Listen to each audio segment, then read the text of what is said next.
Senhor presidente, eu passo agora ao réu Jair Messias Bolsonaro. E o faço com a seguinte digressão. É lição elementar de direito que as funções de acusar e julgar devem ser exercidas por sujeitos distintos, de modo a preservar a imparcialidade do julgador, garantir a efetividade do direito de defesa e assegurar um julgamento conforme o devido processo legal. Aplicando essas lições a este julgamento, tem-se que não cabe a nenhum juiz assumir o papel de inquisidor, vasculhar mais de 70 milhões de megabytes de documentos à procura das provas que se encaixem na retórica acusatória e nem corrigir contradições internas encontradas na sua versão dos acontecimentos, ainda que nós tenhamos no gabinete juízes e instrutores.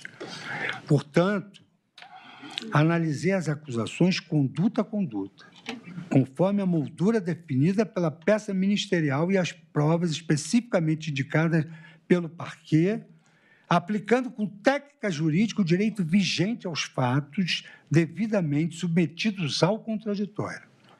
Demais disso, como reconhece a jurisprudência da Corte, quanto à regra de prova, a formulação mais precisa é o estándar anglo-saxônico no sentido de que responsabilidade criminal deve ser provada acima de qualquer dúvida razoável. O Ministério Público imputa ao réu Jair Messias Bolsonaro os crimes de liderar uma organização criminosa armada, tentativa de abolição violenta do Estado Democrático, golpe de Estado e dano qualificado pela violência e grave ameaça contra o patrimônio da União e considerável prejuízo para a vítima, sem prejuízo da deterioração do patrimônio tombado. Primeiramente, é preciso realizar uma divisão das acusações. Elas não podem estar num contexto global. É preciso realizar uma divisão das acusações entre aquelas que se referem a fatos ocorridos no curso do mandato enquanto presidente e aquelas outras atinentes a episódios posteriores à sua saída do cargo. Infelizmente, certamente, em razão de limitações de todos nós, a petição do Ministério Público não me pareceu cuidar de realizar uma descrição típica, individualizada das condutas dos agentes, preferindo adotar uma narrativa que me pareceu desprendida da cronologia dos fatos alegados e com a indicação das condutas específicas que configurariam um dos crimes imputados. Não houve isso. Mas, nesse momento, é imperioso organizar os eventos narrados pela acusação conforme o momento em que ocorreram e aferir se há adequação típica. Novamente, voltando à lição de Hungria, com uma mão que calça a luva sem nada sobrar nem nada faltar. Consoante já exposto previamente, condutas praticadas pelo réu durante seu mandato como presidente da República não podem configurar o crime previsto no 359-M do Código Penal, pois este, ao criminalizar a tentativa violenta de depor o governo legitimamente constituído, pressupõe a prática de conduta tendente a remover o mandatário do cargo ocupado, e era ele o mandatário do cargo ocupado?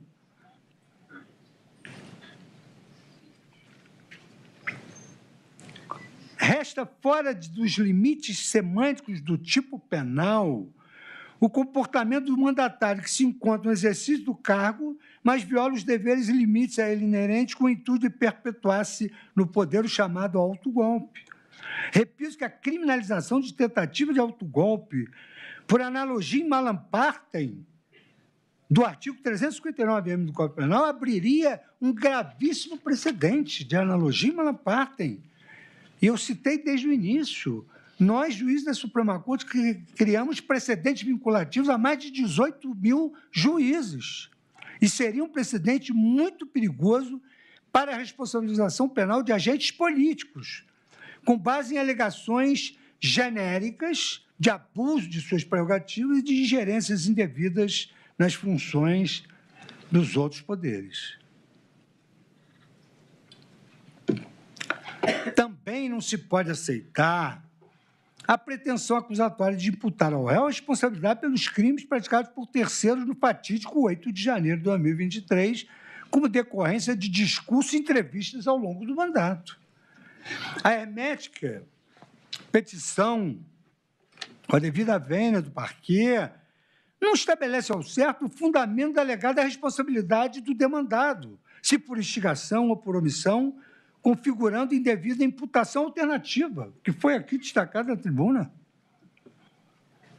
Imputação alternativa, o pedido tem que ser certo e determinado. Nada obstante, em certo trecho, afirma que no dia 8 de janeiro de 2023, a violência e os atos de depredação eram frutos de uma estratégia sistemática, sustentada por um discurso contínuo de contestação à vitória eleitoral e de incentivo à ruptura institucional. Não encontra amparo na legislação criminal a pretensão de considerar alguém partícipe de um crime praticado meses ou anos depois, por terceiros, com os quais não possui qualquer relação, tão somente por ter proferido palavras e falas genericamente considerados como incentivo à ruptura institucional. Seria igualmente absurdo, por exemplo, considerar partícipe de um atentado à vida de candidato à presidência da República, como ocorreu, todos aqueles que houvessem proferido discursos inflamados e críticos à sua pessoa, criando um ambiente de incentivo à violência. Já imaginou se as correntes políticas contrárias que têm a liberdade de expressão e o jogo democrático, o jogo político é assim? Se pudesse imputar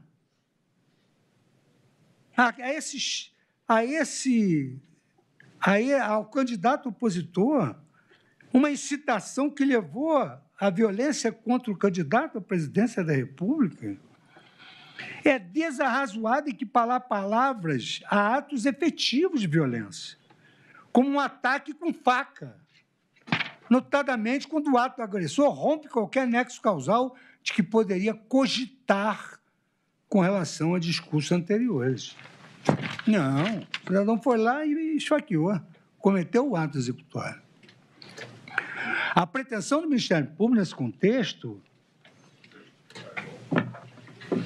viola o disposto no artigo 13, parágrafo 1º do artigo do Código Penal, segundo o qual a superveniência de causa relativamente independente exclui a imputação quando por si só produziu o resultado.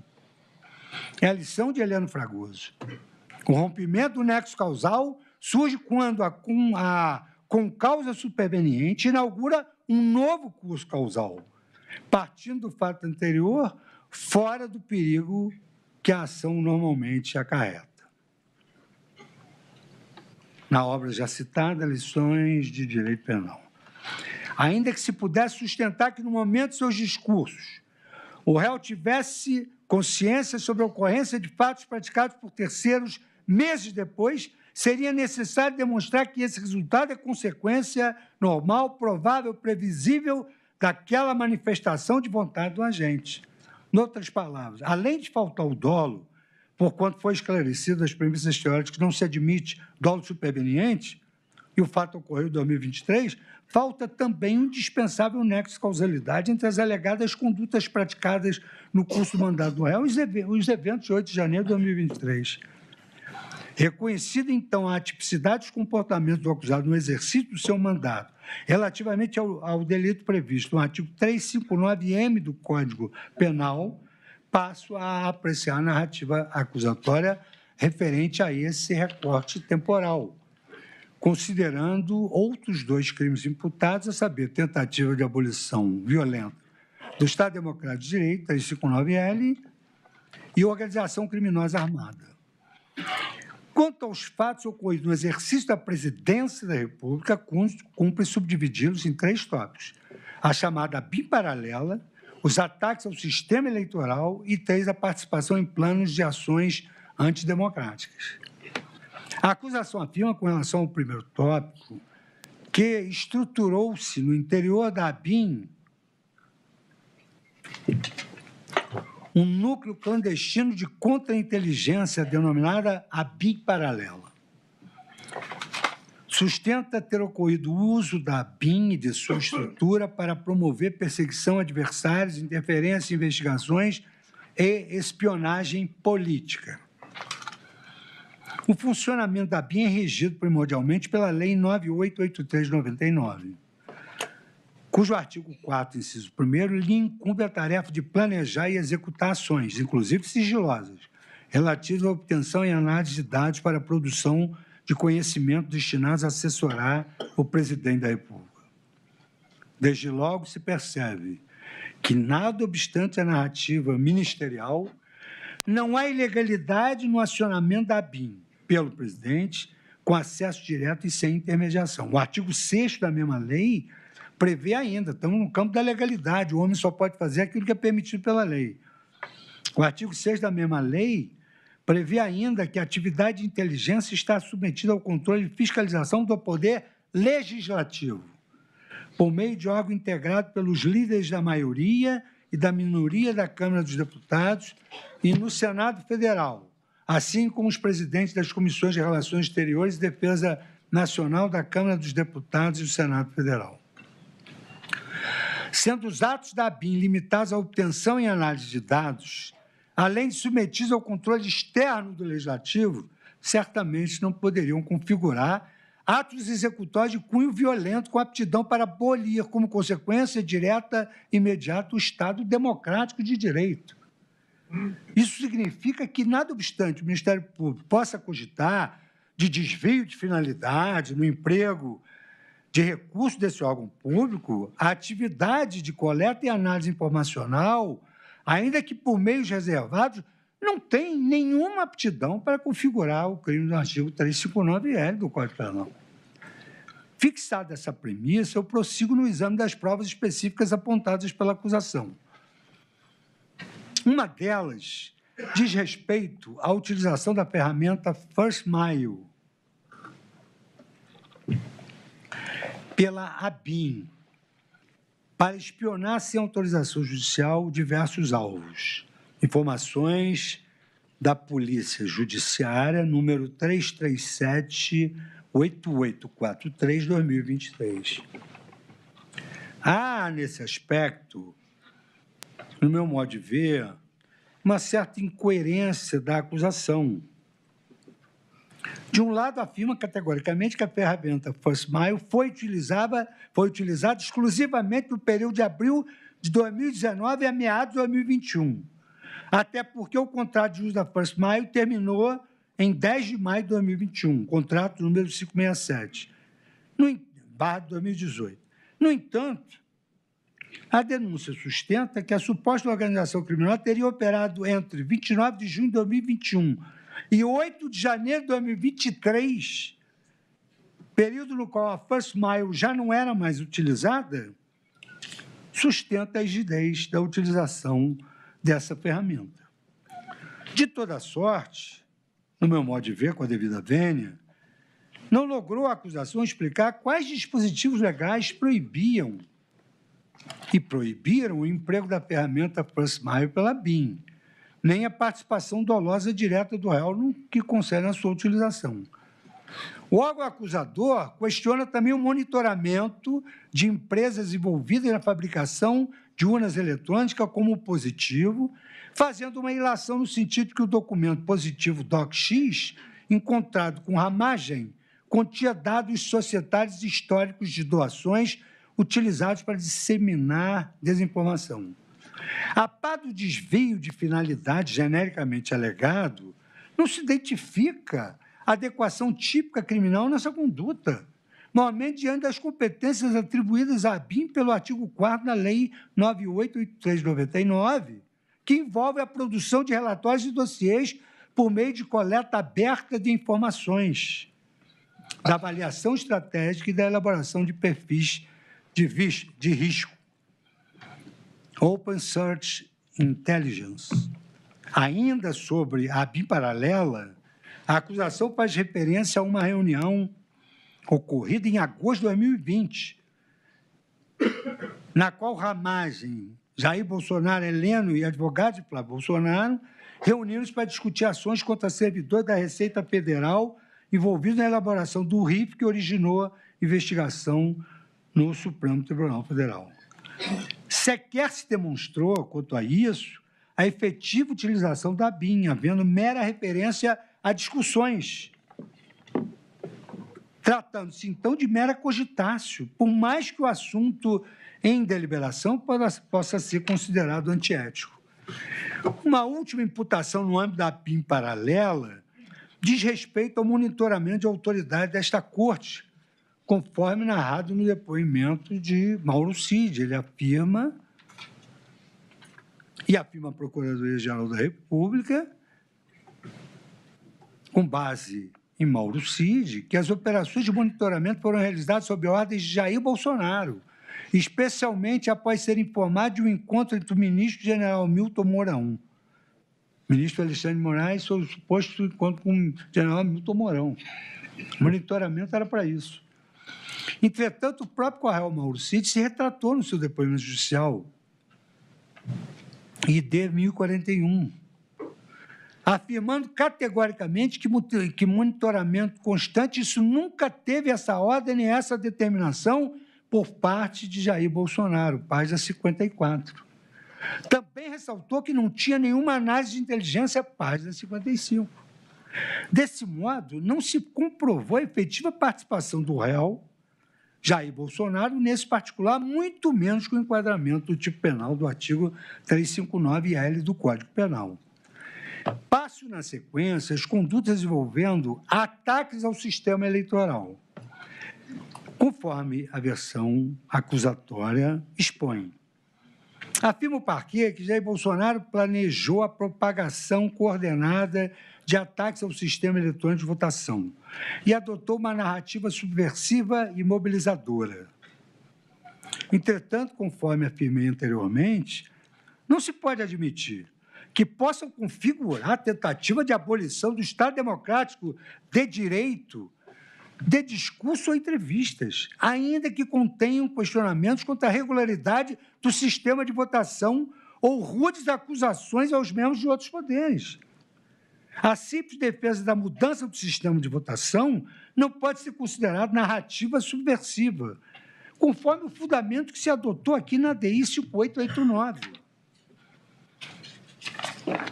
Está aqui, nesse acórdão da DI, está aqui no Brasil, a despeito do sistema eletrônico de votação contar com várias checagens de segurança e ainda existir até o momento qualquer comprovação de fraude no cômputo dos votos, nem sempre a segurança da votação eletrônica é adequadamente apreciada. Portanto, a impressão do registro do voto não é um retrocesso, não é fonte de desconfiança no processo eleitoral, decorre de uma escolha dos representantes eleitos. Essa decisão, senhor presidente, me prejudicou muito a presidência do Tribunal Superior Eleitoral, que na última hora eu tive que correr para tentar comprar máquinas de voto impresso. Houve a licitação, posteriormente o plenário do Supremo mudou a decisão e houve um pleito de indenização por aqueles licitantes que tinham comprado as urnas com voto impresso. A matéria foi discutida, era tão controversa que foi discutida, enfim. Quando se sabe, eu fui o presidente da TSE, eu até era muito criticado, porque eu dizia que a urna eletrônica era igual uma torradeira. Botou na tomada, funciona, tirou, não funciona. Essa era a minha compreensão. Repito que o artigo 359-T do Código Penal estabelece não constituir crime contra o Estado Democrático de Direito a manifestação crítica aos poderes constitucionais. A rigor, a adequação típica ao artigo 359-L do mesmo diploma já estaria afastada em caso pela ausência de caráter violento das condutas. A lei exige violência. Daí porque considera ausente a tipicidade penal no que diz respeito à live de 29 de julho de 2021, a entrevista ao programa Pingos nos Is, de 4 de agosto de 2021, e as falas em reuniões institucionais de 5/7 de 2022 e 18/7 de 2022. Em outra passagem, Sua Excelência, o Procurador-Geral da República, afirma que a organização criminosa preparou em favor de Jair Messias Bolsonaro materiais falaciosos para divulgação pelo influenciador argentino Fernando Serimedo, que realizou uma transmissão ao vivo pela internet em 4/11/2022 com questionamentos ao sistema eletrônico de votação, algo que foi objeto de controvérsia judicial. A par da absoluta ausência de provas de vinculação do réu Jair Bolsonaro com esse influenciador argentino, as mesmas conclusões sobre a tipicidade da conduta se aplicam a esse ponto. Até porque, sequer hipoteticamente, uma live no exterior seria capaz de abolir o Estado Democrático de Direito no Brasil. Registro que a confiabilidade das urnas eletrônicas já foi ao longo dos anos. E sempre ocorreram questionamentos públicos inflamados por políticos de direita e de esquerda do sul ao nordeste do país, sem que, com isso, tenham se abalado as instituições democráticas brasileiras. Ao contrário, as instituições se legitimam e se fortalecem pelo livre debate público, enfrentando todos os argumentos falaciosos e demonstrando que o Brasil realiza eleições seguras. No outro ponto, a Procuradoria-Geral da República afirmou que o réu Jair Bolsonaro teria interferido no relatório elaborado pelo Ministério da Defesa no âmbito da Comissão de Transparência Eleitoral, pois desautorizara a divulgação do relatório de fiscalização elaborado pelo ministro da Defesa. O referido relatório foi encaminhado pelo então ministro da Defesa ao TSE, assinalando que o trabalho restringiu-se à fiscalização do sistema eletrônico de votação, não compreendendo outras atividades, como, por exemplo, a manifestação acerca de eventuais indícios de crimes eleitorais. Posteriormente, em 10/11/2022, o ministro da Defesa divulgou nota oficial esclarecendo não ter sido descartada a possibilidade de fraude. A absoluta ausência de lesividade desse episódio, com relação ao bem jurídico tutelado pelo artigo 359 do Código Penal, é reconhecida pelo próprio Ministério Público, que diminuiu a sua importância ao afirmar em verbis. A ação, contudo, não foi exitosa. O grupo conseguiu apenas que a divulgação do documento fosse evasiva quanto à possibilidade de fraudes do processo eleitoral. Mas, ainda que se considerasse ser essa uma conduta capaz, e que não é, capaz de suprimir o Estado Democrático de Direito, bem como que se abstraísse a ausência de caráter violento, os elementos dos autos também indicam não ter havido o dolo de atentar contra as instituições.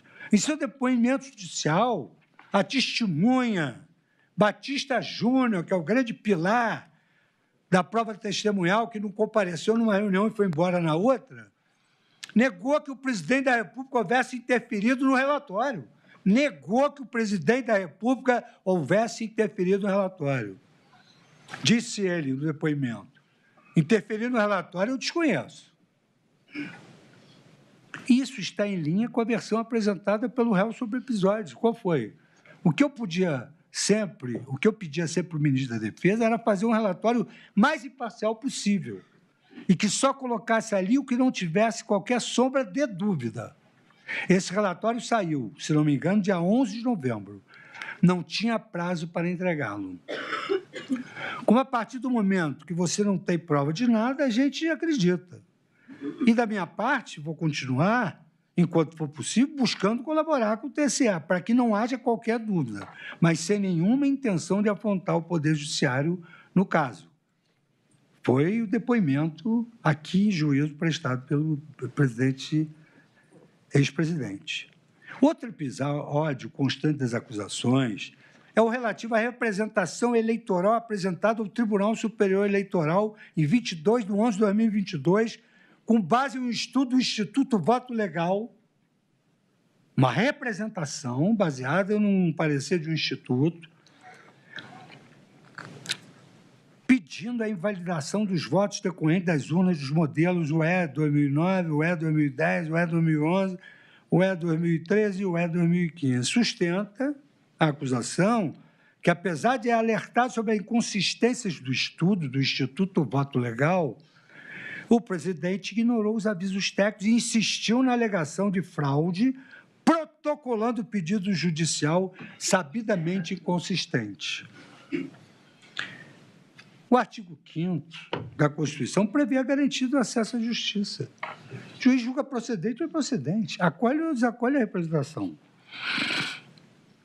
Mas, por imperativo lógico, é inegável que esta previsão de garantia do acesso à justiça decorre a impossibilidade de criminalizar, como atentado ao Estado Democrático de Direito, a mera apresentação de demanda ao Judiciário, ainda que se conclua posteriormente pela sua improcedência. O processo é Hitchcockiano, não se sabe quem tem razão, só sabe quem tem razão no final. Ainda que se conclua posteriormente pela sua improcedência. Como se sabe, não se trata da primeira vez que um candidato à presidência da República provoca o TSE contra a regularidade das eleições.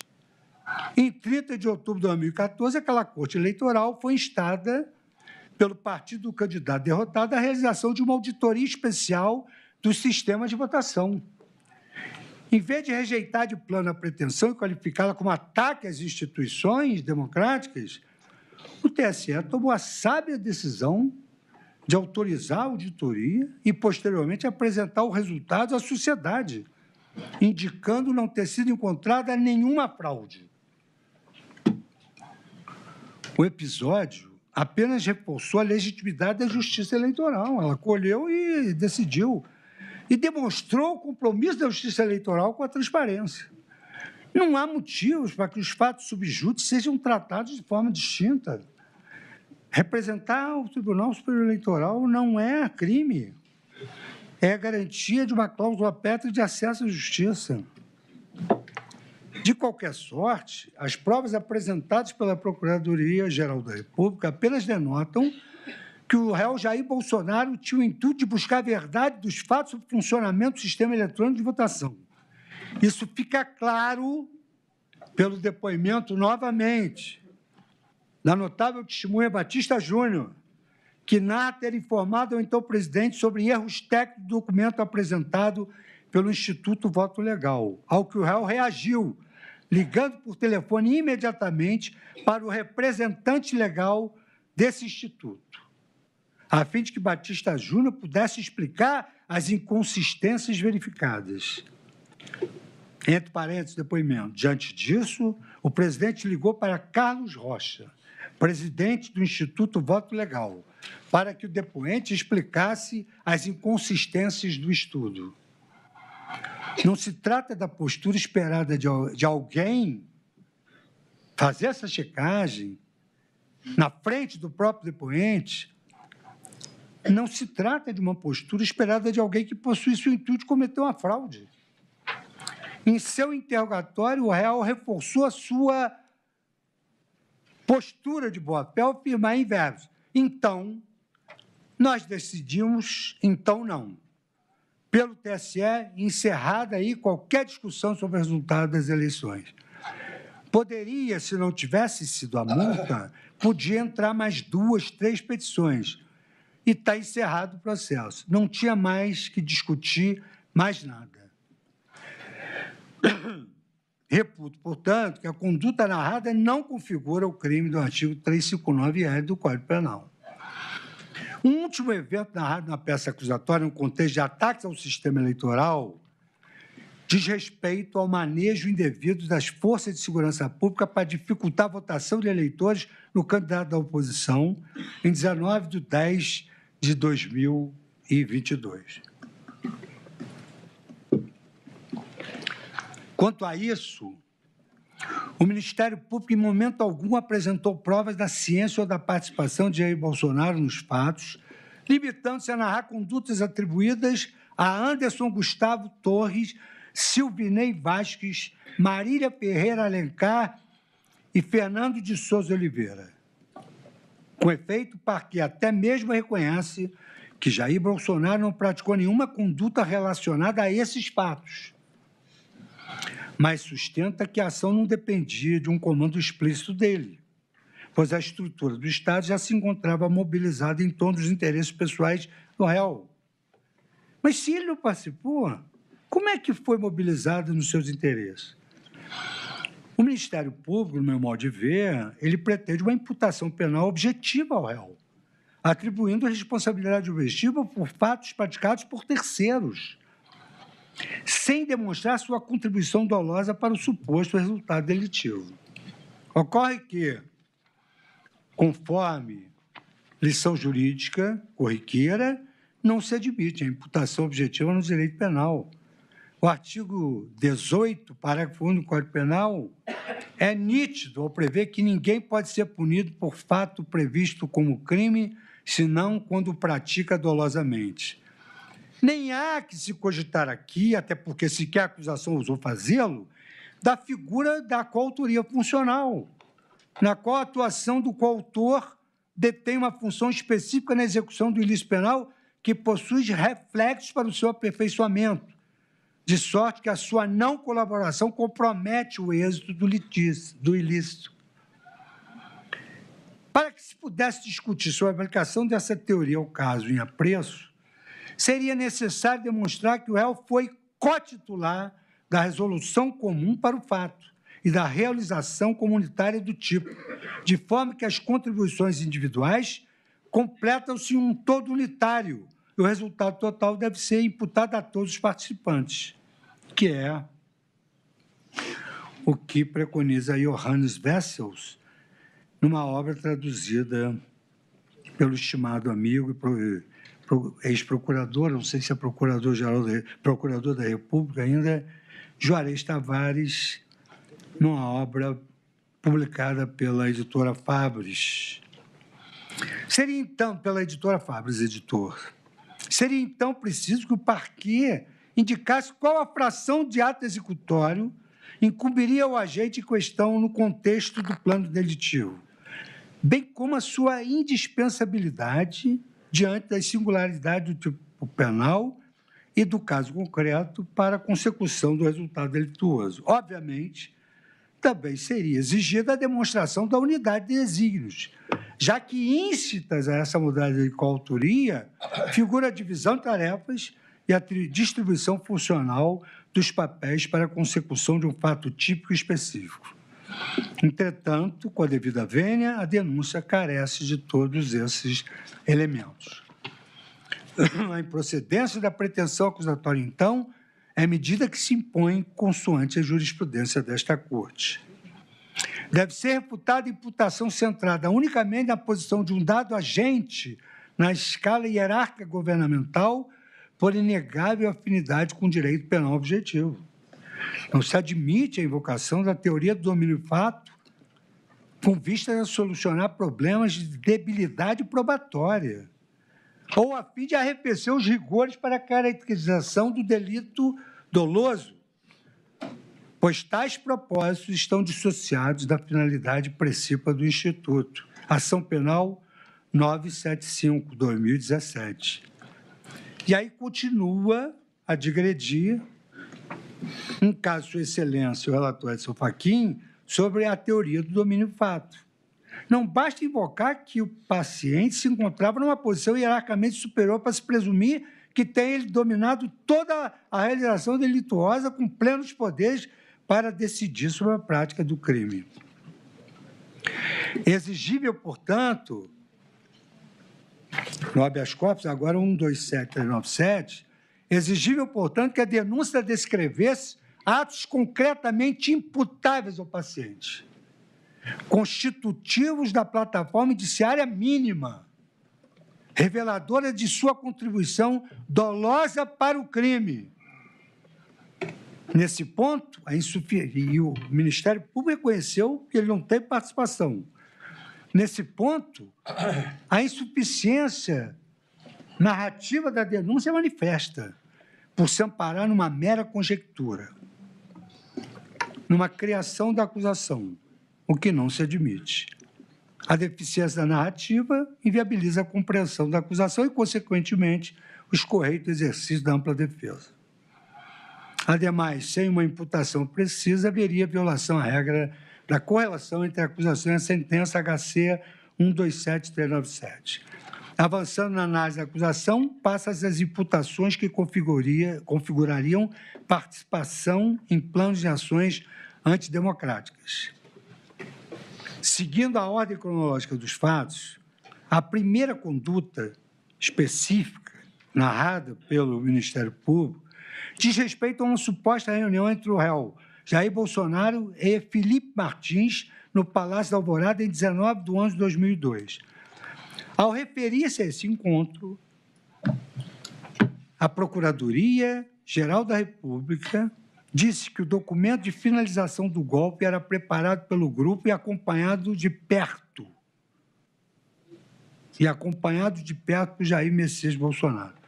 Entretanto, a acusação não logrou indicar exatamente qual documento teria sido apresentado ou discutido nessa reunião, sendo certo que o seu conteúdo não veio aos autos.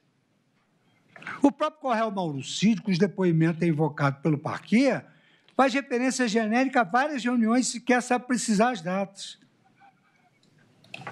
Então, agora, diz o colaborador Mauro Cid, então, agora, em termos de data, eu não me lembro bem como foi, mas me parece que foi uma, duas, no máximo 3 reuniões, talvez 2, em que foi levado esse documento ao presidente.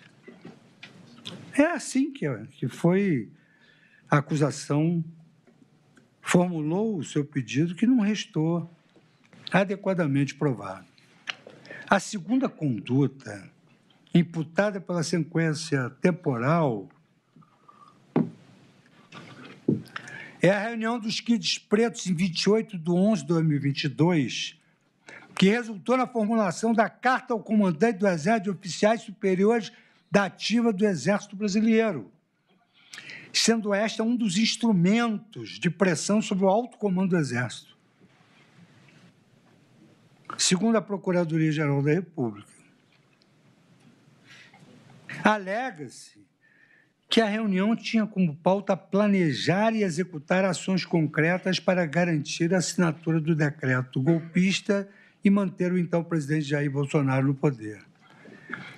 A alegação me causou perplexidade, considerando que a reunião foi realizada em um salão de festas de um condomínio da Asa Norte, Brasília, onde o pilotismo é aberto ao público e não há privacidade necessária para a discussão de assuntos tão sensíveis.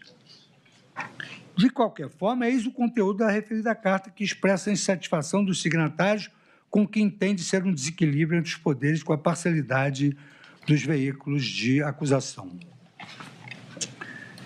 E aqui, essa carta diz o seguinte: ratificamos o alinhamento dos participantes com a legalidade, liberdade e transparência atualmente tão requeridas pelo povo brasileiro. Não existe instituição ou poder constituído que possa se colocar acima da lei e da ordem democrática. Os 3 poderes, carta saída de um pilotismo prévio, os 3 poderes precisam ser harmônicos e independentes, conforme prevê a Constituição.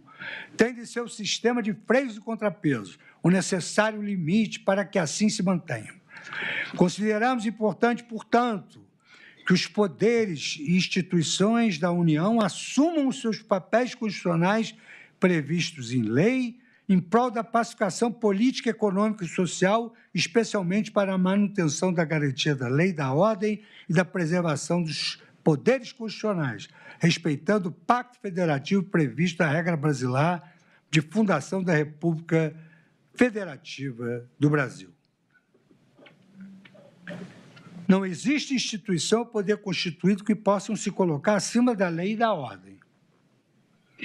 Óbvio. Destacamos que os integrantes da Força Terrestre serão sempre pontos para cumprirem suas missões constitucionais. Estamos atentos a tudo o que está acontecendo e que vem provocando insegurança jurídica e instabilidade política e social no país. Ademais, preocupa-nos a falta de imparcialidade na narrativa dos fatos e na divulgação de dados por parte de diversos veículos de comunicação. Covardia, injustiça e fraqueza são os atributos mais abominados por um soldado. Nossa nação, aquela que entrega os maiores índices de confiança às Forças Armadas, sabe que seus militares não a abandonarão. A própria Procuradoria-Geral da República reconhece a ausência de potencialidade lesiva dessa carta ao bem jurídico tutelado pelo artigo 359-A do Código Penal, ao afirmar que o Exército tomou providências imediatas para evitar qualquer tipo de repercussão sobre as forças. E diz que, em 29 de 11 de 2022, o tenente-coronel Sérgio Cavalieri repassou novamente para Mauro Cid a advertência feita pelo comandante do Comando Militar do Sul aos seus subordinados. Senhores, bom dia.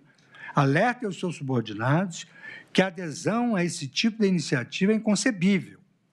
Eventuais adesões militares ativas serão tratadas no âmbito do Conselho Maior CMS, na forma da lei, sem contemporizações. De fato, no dia seguinte, a reunião dos Kids Pretos, em 29 de 11 de 2022, isso faz parte de um outro processo, de um outro núcleo, mas que influencia, de alguma maneira, nessa análise. E eu só queria dar uma explicação, que eu ingressei fundo e disse isso ao ministro Alexandre. Nós temos dissenso e não temos discórdia.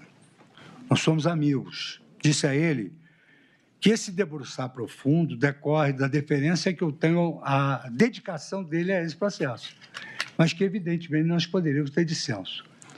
E nós trabalhamos em equipe. E eu destaquei uma equipe especificamente para analisar as provas. Por isso é que eu estou mencionando dado por dado, porque tive auxílio de uma força-tarefa do gabinete que analisou as provas. De fato, no dia seguinte à reunião dos Kids Pretos, 29 de 11 de 2022, o Comando do Exército publicou nota rebatendo a referida carta, consignando que os militares da ativa, por definição legal e por compromisso com a nação brasileira, são apartidários em suas condutas, bem como que o respeito incondicional à hierarquia, à disciplina e à cadeia de comando é o farol que sempre orientou os rumos de nossa instituição em todos os momentos de sua existência. O depoimento do general Freire Gomes reitera que foram adotadas providências imediatas. Esse tipo de procedimento dessa carta de militares da ativa é inaceitável do ponto de vista da hierarquia e disciplina do Exército. Então, inconcebível e de imediato, tomamos as providências. Quanto às mensagens recuperadas do aplicativo de WhatsApp de Bernardo Romão Correia Neto, que transpareciam a pauta da reunião, não há qualquer registro de ação violenta sendo cogitada. O texto indica apenas o seguinte: falta de coesão da força, NSC de atuação no curtíssimo prazo. 2, NSC, NEC de alertar os C1000 acerca da realidade. 3, RLZ, ações concretas no campo informacional com estratégica. 4, criação de gabinete de crise, inicialmente no campo informacional. Proposta no COTER. Obrigado. O EB deverá falar com os presidentes do Poder Legislativo e Judiciário. Estado final desejado. O estabelecimento de laços de confiança entre o PR e o comandante EB, Centro de Gravidade, Alexandre de Moraes. Acrescente que a única prova da ciência do réu Jair Bolsonaro sobre a carta em questão, ela consiste em mensagens trocadas entre o coronel Mauro Cid e Sérgio Cavalieri, em que o segundo pergunta se o primeiro sabe disso. E o primeiro diz sim. Essa prova tênue é insuficiente, completamente insuficiente, para demonstrar uma participação dolosa quanto à elaboração da carta e a sua divulgação.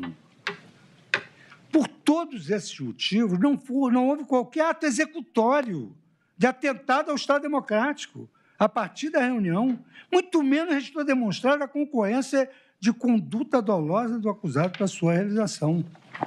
Seguindo a linha do tempo, A Procuradoria-Geral da República faz referência a reuniões realizadas em novembro de 2022, nas quais o réu Jair Bolsonaro e Batista Júnior estariam presentes, sugerindo, nas palavras do órgão de acusação, que o plano disruptivo foi incessantemente testado pela cúpula do poder. Em seu depoimento, Batista Júnior, testemunha central, declarou o seguinte: no mínimo, eu estive lá no dia 1º de novembro, no dia 2 de novembro, no dia 14 de novembro, no dia 22 de novembro, no dia 24 de novembro. Nunca estive sozinho com o presidente e o general Paulo Sérgio estava presente. Acho que os outros 2 comandantes estavam em todas, não tenho certeza. No dia 2 de novembro, ao Palácio, nos reunimos na biblioteca, no sofá da biblioteca. A primeira reunião foi na mesa da biblioteca. A segunda foi no sofá da biblioteca. Só o ministro da Defesa e os 3 comandantes. E esse assunto da garantia da lei e da ordem, ele começou a ser abordado nessas outras reuniões, mas o foco era a entrega do relatório. Note-se aqui uma contradição interna. Data vênia da acusação. Veja que essas reuniões citadas por Batista Júnior teriam ocorrido 1º do 11, 2 do 11, 14 do 11, 22 do 11 e 24 do 11 de 2022. Por sua vez, em outra passagem da peça acusatória, afirma que a primeira versão do documento foi submetida à apreciação dos representantes das Forças Armadas em reunião realizada no Palácio Alvorada na manhã do dia 7 de 12 de 2022. 1 do 11, 2 do 11, 14 do 11, 22 do 11, 24 do 11. Não há essa data, 7 de 12 de 2022. Ora, como poderia o réu imputado ter tratado da minuta do decreto de reuniões realizadas em novembro, se a sua primeira versão foi apresentada em dezembro? No processo penal, como é sabido, dúvidas ou contradições enfraquecem a acusação pro réu. Demais disso, Batista Júnior disse que o assunto referente à garantia da lei e da ordem começou a ser abordado, mas o foco da reunião era sobre o relatório do Ministério da Defesa na Comissão de Transparência Eleitoral, que eu já abordei anteriormente. Isso reforça que nada passou de uma vaga cogitação, prontamente rejeitada, como, aliás, resta claro da passagem do depoimento de Batista Júnior, na qual sugere que Freire Gomes ameaçou prender Jair Bolsonaro caso decretasse a garantia da lei e da ordem. Disse Batista Júnior que o general Freire Gomes teria dito: se o senhor tiver de fazer isso, eu vou, inteligível, prender. Eu estive na cariação. E nessa cariação eu perguntei ao general Freire Gomes: o senhor disse que ia prender o presidente? De jeito nenhum. Eu disse que poderia haver consequências jurídicas do ato, mas jamais disse isso. As afirmações de Batista Júnior, no sentido de que o foco era a entrega do relatório, estão em linha com o que sustentou o réu Jair Bolsonaro em seu interrogatório, dizendo que somente discutiu saída dos limites constitucionais para sua irresignação perante o TSE. O que existiu na prática foi como nós fomos impedidos de recorrer ao TSE, com preocupação de uma penalidade mais alta do que ocorrida naquela. Se não me engano, de 23 de novembro, nós buscamos alguma alternativa na Constituição. Achamos que não procedia e foi encerrado o assunto. Tudo sugere, assim, que nas reuniões de novembro de 2022 houve uma mera cogitação de emprego da medida de garantia da lei e da ordem, como fruto da irresignação do réu quanto ao insucesso de sua representação apresentada ao TSE. A cogitação é insuficiente para a configuração do crime do artigo 359-N do Código Penal.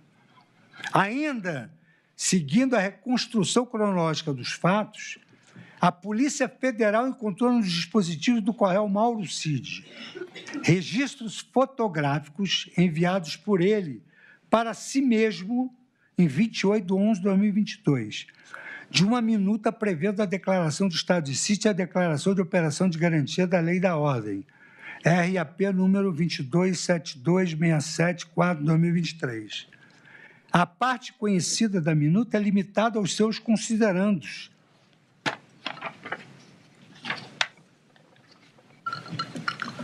Ordem e progresso, o lema de nossa bandeira requer nossa constante luta pela segurança jurídica e pela liberdade do Brasil, uma vez que não há ordem sem segurança jurídica, nem progresso sem liberdade. Enquanto guardiões da Constituição, os ministros do Supremo Tribunal também estão sujeitos ao princípio da moralidade, inclusive quando promovem ativismo judicial. Isso é dito em todos os jornais, artigos acadêmicos, nos criticam todo dia. Aliás, o desmedido ativismo judicial e a aparente ilegalidade, desprovida de legitimidade contrária ao princípio da moralidade institucional e assim justa, não podem servir de pretextos para a desvirtuação da ordem constitucional pelos tribunais superiores. Então, vejamos, entre outros, algumas situações recentes. As normas ilegítimas autorizando a atuação de juízes suspeitos nestas eleições, que nunca poderiam ter presidido o TSE, uma crítica contundente, uma vez que ele, Geraldo Alckmin, possuem vínculos de longa data, como todos sabem. 2, as decisões ilegítimas, a queixa que consta desse registro encontrado no telefone do Mauro Cid, que ele passou para ele mesmo. As decisões ilegítimas permitindo censura prévia, as decisões afastando muitas causas justas da apreciação de justiça. O TSE não apurou a denúncia relativa à falta de inserções de propaganda eleitoral. Isso é uma carta de lamentação, isso é uma carta de quem se sente injustiçado. O restante da minuta não é nem conhecido, pois a fotografia ela é obstruída parcialmente por um papel.